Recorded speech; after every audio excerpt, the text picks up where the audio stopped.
even though that was not my intention. And but I will tell you that yes, I think it's a terrible idea. I love them both dearly, and they're really angels, but it is a terrible idea, and just don't do it. So in the folks, what happened to the folks taking? The amount of work for the puppyhood was too much, and also with COVID, they may be moving houses soon. And frankly, I mean, we'll see when she's 10 months. She might be spending a lot of time in Nana and Papa's house. They watch my dogs. I mean, they're dog people. They have another standard themselves. Yeah. It's 10.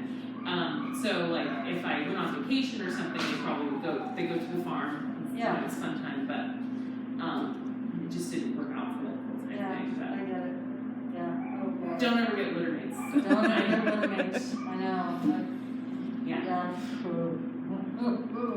I even noticed, like, so I didn't get litter mates. I talked my boyfriend at the time out of it. And we're all friends, so we all get the dogs together. But even them being with their siblings is different than any, like, way that they play with any other dog. Like, it's insane. Yeah. It is Feel insane. for you. Yeah, that's the zone. Yep. It's the zone. Yeah. They play harder, rougher, they Oh. don't listen as much. It's like, Yeah. Yeah, there were moments when we had both of them that I thought, you need to stop that, because I wasn't sure that one of them wasn't going to open the vein of the other's neck. I mean, it was. Yeah. Okay, so let's talk about, this is a fascinating piece, how a dog's minds work. So humans, we believe in fairness and equality, and we want to discuss, and if I was bringing in pizza for dinner tonight, I'd know the maximum number of people that would be here and make sure that I had enough that each of you would at least get two, because I wanted fair. Well, in a dog's world, and this was the old thinking, and I'm going to piggyback on this because there's been new studies.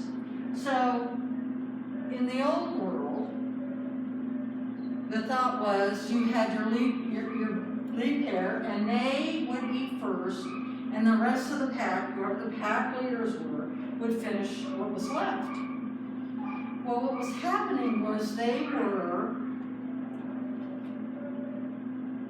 studying captive wolf packs. And so, of course, that would work that way. And when we're talking about a wolf pack, we have the pack leaders who are the mating pair, and the rest of the pack is the offspring. So what happened was they realized the pack would always have enough food. They were in captivity. They would make sure they had enough food. So yes, mating pair would eat, and then the rest of the pack would eat. So then they started doing studies on wild wolf packs. It was a whole different cup of tea. They still had the mating pair. But what would happen is the survival of the pack was on being alive and healthy together.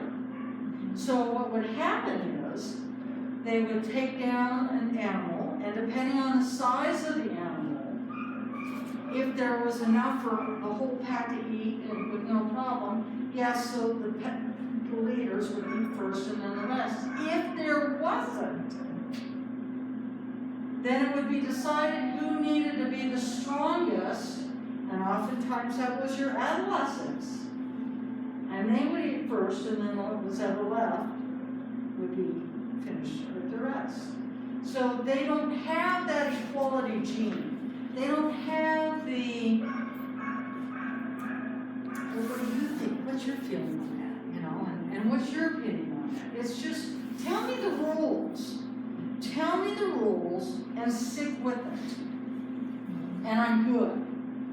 It's when you start being dicey, when you start not following through, when you, this time you let them bark and you call them and they don't do anything, you don't go get them, and next time you go get them. It's that wishy-washiness that makes them crazy and causes erratic behavior. All they want is, what are the rules? And let's do it. There's no fairness. So when I had the greyhounds, I had several, but there's a period of time that I had three pretty consistent, these three, Joey, Gibson, and Sammy. And I had a little Yorkie poo named Gus. So I had 4 dogs. And Gus, from 8 weeks on, slept on my bed. It just was the way it was. I didn't have room for 2 adults and 1 little 9-pound and collectively 200 pounds of greyhound on my bed. So I had 3 big crates in our bedroom. And they slept, the greyhounds slept in them all the time. Now, if we were reading, somehow we managed to get everybody on the bed while we're reading, okay? But then when it was time to go to bed, come on, get in your crates, and it was everything, that's the way it was. Didn't think a thing about it. Somebody once said, I bet they go in their crates and go, why is he gonna sleep up there? I said, no, this is what always happens. They didn't think a thing about it. This is always what happens. So think about that. Oh, I bet he wants to come with me. No, he doesn't. It's just, they don't even think along that line. I want you to be aware of that. Okay? So points to remember. Set them up for success. When I'm talking about Wyatt, he has become leash reactive to certain dogs. If you don't think I'm disappointed, he was raised here on the daycare floor, socialized to the nth degree, both with dogs and humans. Has never had a stressful day in his life, well, not that I'm aware of. And at about 3 years old, he started having issues with other dogs on a leash. And it wasn't every dog. I didn't know which one it would be. And he'd puff up like a blowfish. If you don't think that's embarrassing, I never wear my positive approach shirt when I'm walking my dog. It's like, you gotta be kidding me. You know, I'm a certified trainer and my dog's, oh my gosh. And what I realized is this is who he is. This is who he, you know, I used to love Ferris wheels. Can't catch me on one now. You know, so it's who he is. But setting him up for success. When I'm out walking him, I am not going to walk him on a beautiful Saturday morning when everybody and their mother are out walking their dogs. That's not going to be fun for him. It's definitely not going to be fun for me. I'm going to go more in the middle of the day when it's quiet. I'm going to go on an overcast day. And I'm watching where I'm going. Oh, I see a dog over there. Let's just turn down the street. I'm not going to make a big deal about it, but I'm going to set him up so he is comfortable. And he's going to be successful. Reinforce behaviors you like, that they offer or that you've asked for. Remember I said, if your dog is laying over on their bed and chewing on an appropriate bone, praise them. That's one that they've offered. And of course, if you've asked them to sit, yes! Oh my gosh. So there's 2 ways that you can reward them. You know, things that they just do that you love, and then things that you've asked them to do and that they do. Look for the good and ignore the bad behaviors that you don't want. Manage and prevent poor choices. I've had people say, how do you have your dog quit chewing on shoes? You put them up. Yes. Shoes, socks, hats, sometimes underwear. It smells like you, and it's like a pacifier for your dog. I told you Joey loved my hats. And I had to learn the hard way. I mean, the last one, it was my fun Christmas hat. And I just had gotten it. I put it in the middle. I was being lazy. I didn't want to run it upstairs and put it in the closet. I put it in the middle of the dining room table thinking, oh, he can't reach that. I have decorative scarring on the bill from Joey. Shame on me. I knew that. And I risked it and I lost. Put them on. Okay? And until you have good verbal or behavioral control, maintain physical control. I love harnesses. I love harnesses that connect in the front. It's the least amount of pressure on your dogs physically. Gentle leaders. If you have a dog that is really powerful, big, strong-willed, a gentle leader is a wonderful tool. How many of you are crate training your pups? I would anyway, but I have litter mates, so you have to. Yes, okay. And tell me your thinking around. He's such a big dog. Big dog? And he's a big boy, so Yeah. it would be difficult. I mean, I've never crate trained any of my dogs, Okay. so. So, and you guys take what you like and leave the Yeah. rest. You Yeah. know, I'm giving you tools, I'm giving you thoughts, whatever works for you. I love crate training, and I'll tell you why. If done correctly, it is their safe place. And I encourage people, if they can, to put their crates in the bedroom. For two reasons. One, it smells like you, which is comforting to your dog. The second thing is, it's quiet. If you think about it, if you have the crate out in the living room, your kitchen, family room, living room, all of those are high activity areas. And if you want your dog, you want your child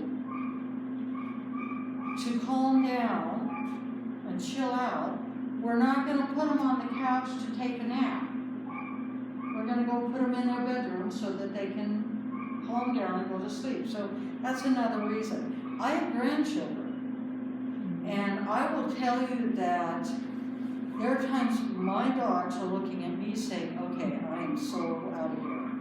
You know, and the kids know when the dogs are in those crates, they don't touch them, they don't play with them, they don't put their fingers in them. You know, they are off limits. And so they settle down, oh thank God. So just some ideas. And as puppies, you've got an older dog, but as puppies, you are going to need that break. You are. And think about it. They need a lot of sleep. And they get overly stimulated and don't know how to self-regulate yet. And sometimes we need to help them. You are out of control. You need a nap. Come on, let's go. Never put them in the crate angrily. It's not a punishment. It's just simply their safe zone. So, I've had people say, well, ooh, if my dog's doing something and I'm angry, I don't want to put him in the crate. And I said, okay, here's an example. Joey, my greyhound puppy, gave me many terrors. He, at about 6 or 7 months, I came downstairs and he had torn up my favorite couch. I'm not talking just slightly. He had de-gutted the cushions. He had chewed up the wood. I was furious. Joey, I can't believe you did that. I am so angry at you. You need a nap. Come on, let's get a stuffed pie and go to your go to your crate, come on, buddy, let's go. His tail's wagging, he had no idea how angry I was. I needed him out of my sight. Come on, buddy. He ran upstairs, ran into his crate. I gave him a stuffed toy, and he was in there a couple hours as I cleaned up and calmed down. So, still used it as a timeout, still used it as a, you really need to take a nap. He had no idea I was in. So it's a tool. I mean, even now, the dogs are 6 and 5. And there are days that I don't know, they have a bin and on it, and I don't know what's going on. But it's like, I can't take you anymore. You guys gotta go upstairs. And they go up there for an hour or so. So it's a wonderful tool. Just, that's information, okay? Okay. Let's talk about communication. Dogs communicate. This is in your manual, so you'll see that. Dogs communicate 90% of the time physically. They do it by shaking off, by tongue flicks like this, yawning, looking away, sniffing the ground, scratching, shaking like they have rain on them. Oftentimes what this means, and I say, look at the big picture, look at the situation. Oftentimes it means I'm uncomfortable, I'm unsure, I'm uncertain, I'm afraid. Or, like with littermates, they're playing too hard and it escalates to a point where it could easily fall over into aggression. When I had both the twins, they would, my gosh, they would play so hard and get so riled. And all of a sudden, when I would think that I'd have to step in because I was afraid that they were going to harm each other, they quit and they both go their separate ways and shake off. Like, oh my God, that was just too intense. And they're getting rid of that excess energy. And why I say this is, the more you understand, and there's good stuff too, you know, the play valve, come and play with me. That's an inviting. We've got the dog sniffing, that's a handshake, you know. Approach each other and sniff each other's butts, you know. But there's, you know, the tongue flicks, the crouch, I'm afraid, oh my gosh, what have I done? And why I tell you these things, and I'm going to point them out as I meet your dogs, because when you start understanding what you're seeing, you're going to be able to step in and help them more with it. You're going to be able to set them up for success. So when I meet your dogs, they're going to come in here. First, it's a new environment. Where are we? It smells like dogs, and they can hear the dogs. Oh my gosh. And they're walking into a new room with other dogs and strangers. They will be tethered. Excuse me, I got a tickle in my throat. They're going to be tethered to the iPhones. They're going to be on their collars and on the tethers here. And how I'm going to approach him is I'm going to be really neutral. I want to build that mutual respect and trust. So I'm going to approach them. I'm going to not look directly at them. I will be, how are you doing? I'm looking peripherally at them. First of all, if the dog comes up and just jumps on me, hey, who are you? It's pretty clear that they're comfortable and they don't have any issues. But I will say that doesn't happen as often. That's not even half the population. Most of the time we're like, who are you? And they're looking at me like, and they're doing tongue flicks, or they're sniffing the ground, or they're yawning. And what they're telling me is, I am uncomfortable with you. I don't know who you are. Please keep your distance. And I'm going to. If they're curious enough, I'm going to have my powerful treats with me. I will lean down and offer it to them like this. I still will not look at them. If they come over and take it, good, and I'll move on. If they don't, if they stay over here, I'll come back to you later. But I'm not going to force the issue. I'm going to, on their terms. And I'm not going to reach out. If they allow me to, any dog, I try to put them under their chin and on their side. Reaching over the dog's head is very threatening for them. And as I'm meeting your dogs, I'm going to tell you what I'm seeing. Oh, I just saw a tongue flip. Oh, did you see your dog yawn? Because I want you to start paying attention. So I told you about little 9-pound Gus who slept on my bed forever. As he was a Yorkie poo, all black, and as he got older, he was almost 14 when he passed. He aged gracefully. He had a white hair or two in his head. And so he still looked like a puppy when we'd be out walking, and he'd gotten more anxious as he'd gotten older. And so what happened is people are interesting. They'd come running, what a cute puppy! And he'd start backing up, looking at me, and tongue flicking. Help me out here. This is scary. I'm reading him. I don't care about them. And often I pull him behind me, put my hand out and say, I appreciate your interest, but he's really anxious. He's gotten old and he's a little bit more timid. And I had to start putting my hand up because you can say, please don't come any closer. My dog is, oh, dogs love me. I'm so good with, I don't care about you. I don't care about you. This is my dog and they're afraid. Okay? So I'm going to teach you what you're seeing. And it will depend on the classes. If we have a group of dogs that do well, we'll have some playtime. But it depends on the dynamics. Okay?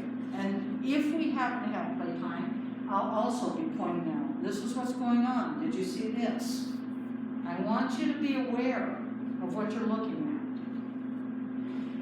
at. We have red, yellow, and green light behavior. If I covered this dog's mouth, you still would not approach the dog, would you? No. When a dog gets overstimulated, good or bad, watch their pupils. They get huge. This dog's pupils are huge and reflecting the light. The tension in the ripples in the muscle. Ears back. Closed, tight mouth. You're not going to approach this dog. I will tell you that these two are just as scary. We call it the stiff dog, the silent dog. This dog, first of all, is leaning away from whoever is reaching for it. His paw up is another body language appeasement. I'm afraid, please don't hurt me. Ears back, and he's silent. You go from to that. Still, silent dog. Okay? This dog is in some piece of furniture, crouched into it, looking out the side of his eyes, hoping that you've gone away. He's looking away, but looking out to see if you're still there, hoping that you've left. You see the whites of his eyes? We call that whale eye. If you think about it, you see the whites of our eyes. You rarely see the whites of a dog's eye, unless it's bulgy eyed, like pugs, Boston Terriers, Frenchies.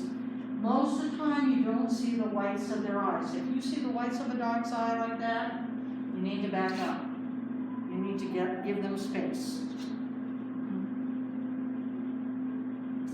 Yellow light behavior is not as bad as your red light, but still the dog is uncomfortable. You have your silent dog here. You've got a little bit of a whale eye there. I suspect that this dog is uncomfortable with having its picture taken. This dog, even though it's not the closed mouth, this is a little hand reaching. I'm assuming it's a young person who's reaching, and this dog is not comfortable with that. Body is pulled away, ears slightly down, tension up in here, not enjoying that moment. The little pug, tail, it's hard to tell because his tail is curled. His tail is actually down, hump back, weight on his back legs, ears down, cautious, silent. And then you've got the green light. Play bell, inviting. Come and play with me. This dog, alert, what are we doing? Balanced well on their legs.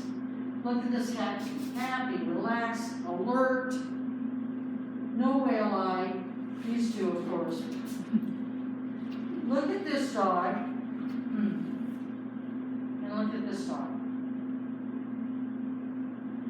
Same dog. Okay? Very different.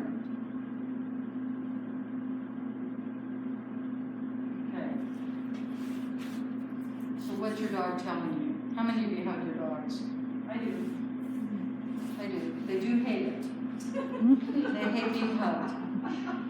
And I don't hug other people's dogs, but I tell my dogs they have to suck it up because they have a really good life. I don't do it often, and I don't kiss their faces very often, but I do it. But they do hate it. So these two are truly in real life. I don't know if they're still living, but in real life they are best friends. They had a book written about them. But do you think that this dog is having a good time? No. What are the signs? Lead away. Pulling away. His eyes. Whale eye. White. Yep, white. That we call it whale eye. Yep. What about his ears? Ears are bad. And quite frankly, I think if he could dig his nails into that table and pull away, but he is not having a good time in this photo shoot. Right. Forced issue. He seems happier in the picture in the background. Oh yeah, yep, exactly. There Yeah, you go. yep. Very much so. Head pats. We do it all the time to our dogs. They don't like it. You know how I told you when I meet your dog and when I'm engaging with dogs, I pet them under the chin, on their chest, and along their sides.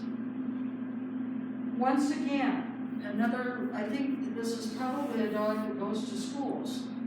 You know, little hand over.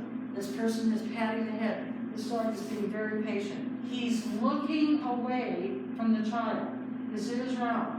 I'm uncomfortable with this, but he's hanging in there.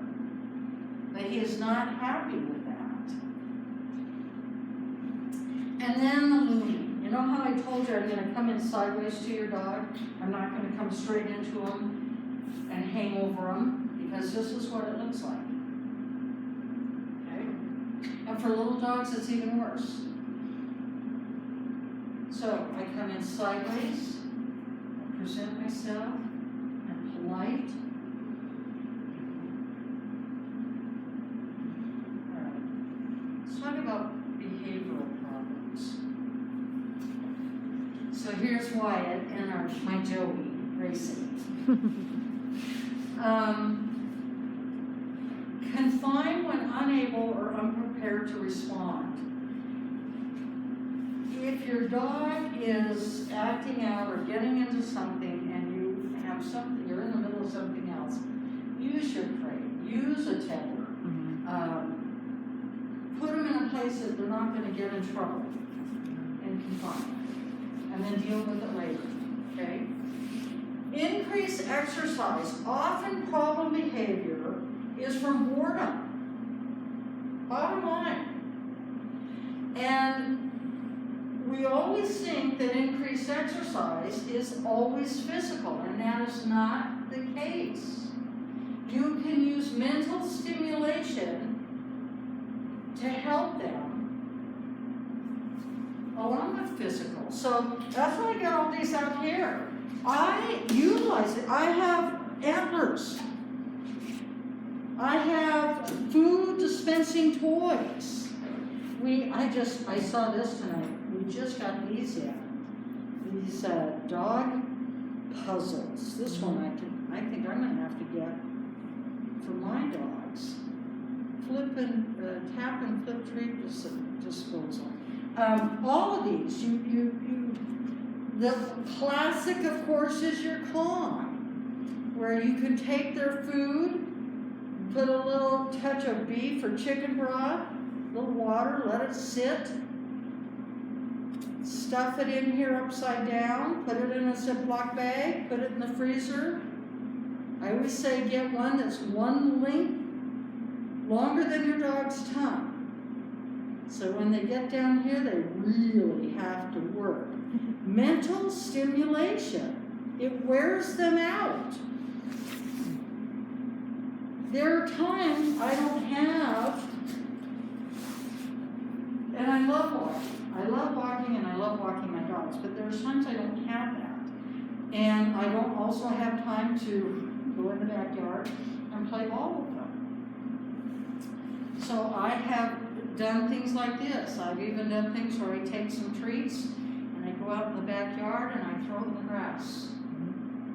And what happens is they're searching for it. And man, they go out and they search and search and search. They spend 30 minutes out there, come in, fresh, go back out and look some more to see if they missed anything. So things like that are tools to help you. Mental and physical exercise. And then, of course, identifying and eliminating the reason for the problem behavior. Going back to the hats, the shoes, the socks, the glasses. Joey, loved her reading glasses. She lost a couple pairs. She learned to put them on. I told you about the behavior extinction. For puppies, it's not as challenging as adult dogs. If you're working on a dog who's been doing this particular behavior for a while, and it's like, I'm done with this, I need it, this isn't working for me. And so you start you're training a different behavior. You're undoing the bad, training a new. I will guarantee you that you will have some sort of behavioral extinction. And what that means is they liked the way that it worked. They liked how the old behavior worked. And all of a sudden you're changing the game rules. And they're pissed. And they're actually going to act out worse to try to break you into going back to the way you did it. I had a client, I was doing a private lesson in here, and the dog was tethered. The client was sitting in the chair, we were talking, and the dog, big dog, and the dog was jumping with his front legs into her lap, demanding her attention, and she kept touching and pushing off, and touching and pushing off. And would talk to me, touching it, and he kept doing this. And finally I said, move your chair over a little bit so he can't jump on you. So she did that. And all of a sudden the dog went, woof! Woof! And she startled, and I said, just ignore him. He's throwing a temper tantrum. He'll get over it. He barked a couple more times. He wasn't getting his way. He laid down and went to sleep. So know that you may experience this. If you feel like oh my God, I'm not going to get through this, call me. Call me. It's okay. Hang in there. Have you tried this? Put them in, but that will likely happen. Not always, but you will experience it. Okay? Can you explain what that other squiggle was? Sorry. Oh, On the second yeah. part. Yeah. So what happens is, let's say, you're changing the behavior, you're hanging in there, they're throwing the temper tantrum, you're not giving in, and all of a sudden you go, oh my God, I just give it to them. Kids, I need to go to this party Friday night. It's a party of the year. I'm sorry, we have plans. We've planned for a couple months now. You're going to have to miss us. No, I want to go to the party. Everybody's going to be there. Everybody's going to be there. Nay, nay, nay, nay. If you give in, fine, go to the party. What they know is, okay, so maybe they have to work a little harder for it, but they'll still get it. You have a new high, but they'll still get it.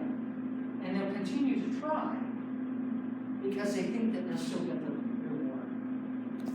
Does that make sense? Yeah. So the second blue squiggle is what you get after you give in, which is a lot of effort. Yeah. Behavior happens Yes. more times. Exactly. Exactly. So a little bit of pain to get them to get back on the right track versus give in and then And have it worse. Yeah. Yeah. And I look at, and what's happened is because it worked before,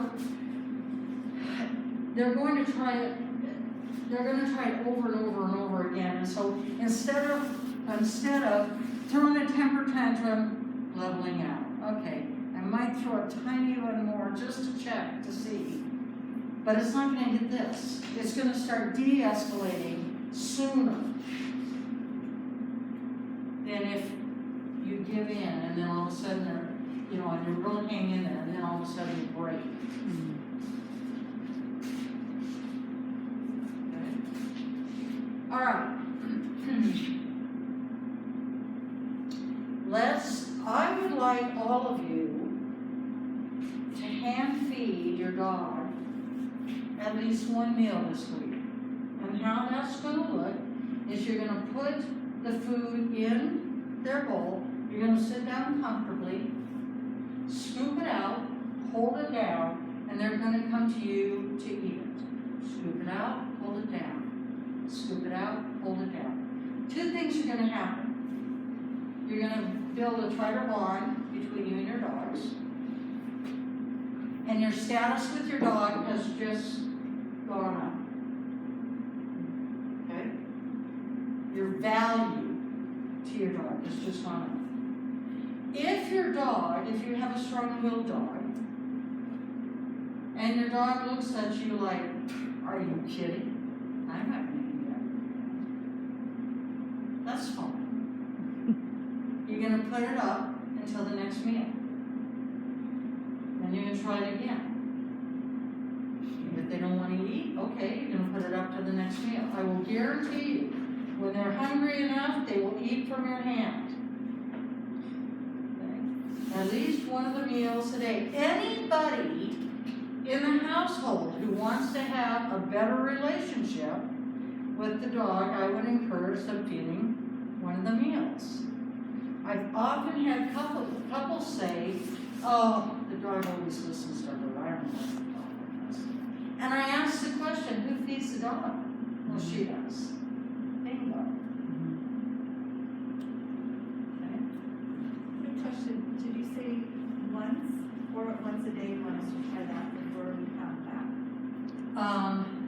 I would like once a day, Before we come back. once a day, every day together. And then For the next week. And then did you say when you're doing it, so like my dog is in kind of a pen kind of areas where he's food is, should we be in, I guess what I'm saying is how do you put the food in a way so that they aren't able to go and start eating it, that it's just your hand, that they have the option? So what I would do is have the dog in a leash, sit in a chair, have their bowl in your lap, Okay, and scoop it out. okay. Does that We work? might not wanna do it with the wet food option, just to try. No, well, That's getting messy. I've had a few very interesting comments around people with the wet food, and you can always wash your hand. That's true, okay, they do like the wet. So you have a few minutes of really ickiness, Yeah. and then just go wash your hand. Okay, so Lisa, you said do it in the pen setting where it's used to eating, or take them out, so do it like in the kitchen or something? If you wanna do it in the pen, you just make sure that you're holding the food and controlling that resource, that's right. Okay. That's all that's, yeah.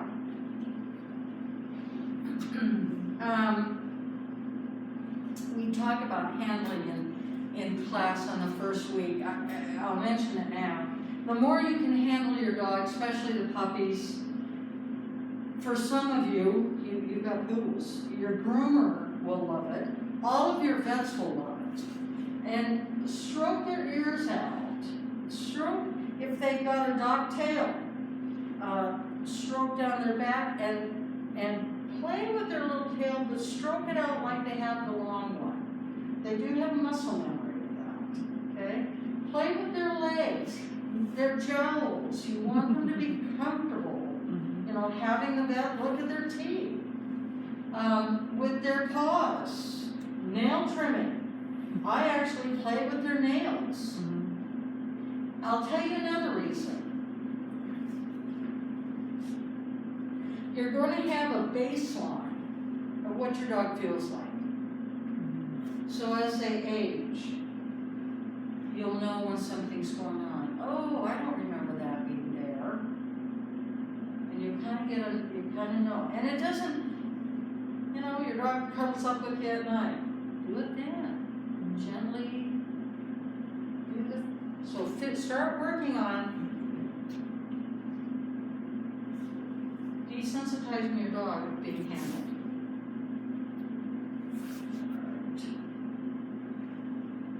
Remember when I said that I'm gonna have you do a little piece of homework? I want you to start being more aware of what your dog is doing right. When they're invisible, I want you to capture them more when they're invisible. So, if you can put like 25 tiny little treats in a Ziploc bag, by next week I want you to do at least 3 separate days. I don't care what the days are, but you're going to have 25 little treats in a Ziploc bag. During that day, by the end of the day, I want all 25 treats gone. And you're going to reward anything that you're happy with. I mean, it could be coming and sitting next to you. Yes, reward. Looking at you. Yes, reward. I want you to start paying attention to the good and rewarding that. 25 treats. Okay? And then let's talk about class. So you've got your folders there, okay? On the left-hand side is a yellow manual. Yeah, thank you. Little training book. If you have the opportunity, I encourage you to read it by next class. If you don't get to it, no big deal. I always encourage people to read it also after you're through the class because it will make a little bit more sense, but it kind of gives you an idea as you're going into class. Don't worry about the papers on the left-hand side. Those are your homeworks for each week, unless, of course, you're an overachiever like I am and you can't control yourself and you've got to read it. By all means, read them all. Flat collars so that we can hook them according to the tether. If you walk your dog in a harness of some kind or gently, by all means bring them in on those too. 6 foot leash. Not a retractable leash. It's 6 foot leash. And preferably your flat cotton or nylon. A pacifier. This is, you're gonna bring a lot of little treats. You're gonna treat your dog a lot. So you're gonna have your treats, but you want a pacifier. I classify, where is mine? I classify this as a pacifier. I classify this as a pacifier.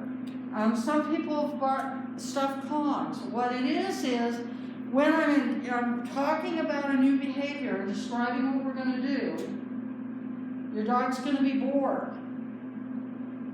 You give them the pacifier to occupy their time. Then when you practice, you'll take the pacifier away, you'll practice with your dog, and then you'll give it back to them. Okay? So for the downtime, it's for them to entertain themselves. And preferably don't feed them before class because they'll be far more attentive and listening. All right. Any questions? Concerns? I have a question, so it's my husband and both of us, right? So is it better for just one to come, every week, one of us, or can we switch off? Do you know what I mean? Like, because we can't come together, right? Sure you can. Oh, I thought we can't for this. No, Oh, okay. just to this one. Oh, I'm glad you told me that, I Yeah. thought we had to come by ourselves. Just for spacing. We need a bigger room. It's not, but I can place, if we have 4 dogs, I can place one, and one. Okay, so we're not all coming to the same. I think some No. of us are different classes. Yeah. So we get kids and adults. Okay, Yeah. so we can come together, oh, that's great, okay. Still just 2 per About household. two, When we didn't have COVID, we would have the whole family. I mean, we had families of 5 here with their dog, and that's fine. right, But we that's, can't do that okay, right now. okay, So, that's good to know, not, I feel better. yeah, no, he, come, the 2 of you by all means. Okay. Yeah. Any other questions? What if your dog doesn't have a pacifier? I'm sorry? My dog doesn't chew anything if he's inside the house. Oh, He just won't. He doesn't care. does he like treats? Yeah.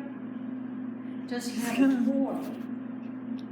I- Not that He you're. has a hedgehog that he likes to rip up every once in a while. But he doesn't, even at that, he'll just leave it and just. I told you he's a weird dog. Have you tried, one thing that my dog really liked at first when he was really super picky?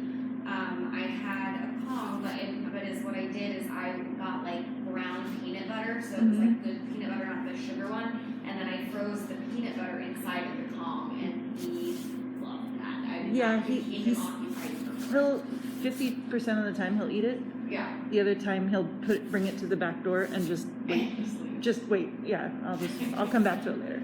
Yeah. So let's try this, and he may not do it, just because I suspect he's gonna be uncomfortable. Yes, he will. Have you tried a thunder shirt on him? Oh yeah. Does he help? He has, I think, everything that is in any kind of mud bay, he has one of. Yeah. Put a thunder shirt on him Okay. to bring him. Yeah. Bring his hedgehog. He may not Yeah. touch it, but he'll have it Yeah. if he needs a. I'll bring a little something. backpack for him and just. Yeah. It won't hurt anything. Yeah. Well, I know one thing, our puppy, like the bully sniffing stuff. Doesn't like. Oh, no, oh my gosh, he'd be going crazy in here, he would be like, what in the, he would not, but when he was he's 4 months now, when he was much younger, he had one of those puppy bully sticks, and I swear, he ground at me, and I said, you know what, never again, I told my daughter, I said, don't you bring another one of those things in this house.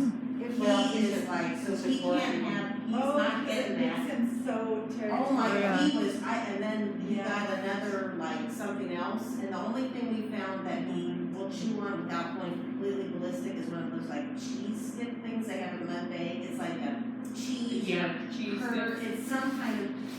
his own, but so when he comes in, I don't know what he's gonna be doing with himself, but he barks a lot, and you're gonna be like going, what? And- Well, I'm gonna go, oh yeah, you're recording. Okay, so. Yeah. So she got a puppy from. He's a Gordon, no, he's a No. I have the Gordon set. Yeah. I'm So sorry. he has his own mind, and, but yeah, he's not gonna get a bully stick. If he saw that over there No, right now, so- he'll run over there, he'd jump up on that Does he table. have a toy or something? Oh yeah, he likes the hedgehog, and Okay. like that, so I mean, I can definitely bring something, but I'm just sitting here thinking to myself, and that other thing they get, that like, my daughter got him an apple, if they had apple or root, pineapple root, it looks sort of like that one Oh. thing, he can't have that either, we hid that from him, we threw that away. Yeah, and you know what, maybe we can talk about how we're gonna exchange, that's resource Yes. guarding. Yes, so Yeah. that's How we right, can exchange that, so that could be something you can box. yeah, Yeah, 'cause that's, absolutely. we've never had a dog that has been like that before, and I'm just like, Yeah. so anyway. My question is, should I train a different word than yes for one of the puppies? Because one of my biggest problems right now is I'm trying to mark good behavior. And they're Sylvie and Esme, I call them Moose and Queenie, and you'll see why. Sylvie's like way oversized for the breed, but one will be doing the proper behavior, and I'm trying to praise her. And the other one will be doing something that I'd like to ignore or not have occurring. And if I start praising, it just, Yeah, I understand. I'm having a really hard time giving input to them as individuals. Yes. And so with the yes training, one of the reasons that I'm here